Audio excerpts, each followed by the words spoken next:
Hello hi नमस्ते मिता रोषे को आपण मानक स्वागत। आज आम नहीं आसीचु समस्त प्रिय सिमेई खीरी अति सहज उपाय आम आज बनैबा टेस्टी एंड डिलीशियस सिमेई खीरी। जदि ये भिडियोटी आपण मानक भल लागिबो मो चैनल को लाइक शेयर सब्सक्राइब करने सह बेल आइकन को प्रेस करदेवे जहाद्वारा कि मो चैनल रे आसुथिबा नुआ नुआ वीडियो नोटिफिकेशन आपण आग पाई परिबे।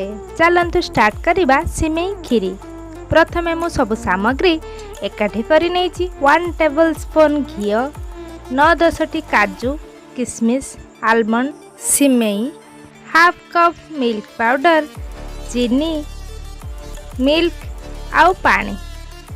एबे गैस रे पैन गुटे बसई नेबा से घी दे देबा। घी गरम होला परे काजू को प्रथमे भाजी बाहर कर नेबा तापर किशमिश को भी भाजी प्लेट को रखी नेबा आलमंड को भी सेमिति अल्प भाजी बाहर कर नेबा। एबे रखिथिबा सिमेई को पैन ले देई टिके नाली नाली करी भाजी गोटे प्लेट को बाहर कर नेबा।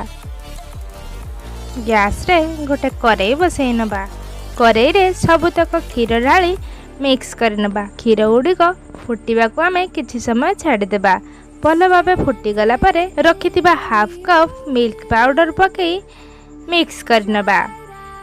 भल भाबे क्षीर गुड़िक फुटी गला परे आमे भाजी रखिथिबा सिमेई को पकई गोलाई नेबा। ता ऊपर पकई नेबा 2-3टी गुजराती को गुंड करी आउ भल भाबे मिक्स करनेबा। गुजराती पकेबा द्वारा सिमेई रे भल फ्लेवर आसीबा सहित खाइबा को बहुत सुंदर लगी थाए। तापरे आमे पके नेबा गोटे पिंच लूण ता ऊपर पके नेबा चीनी चीनी पकई भल भाबे गोलाई नेबा किछि समय छाड़ी देबा भल भाबे हेबा पाई।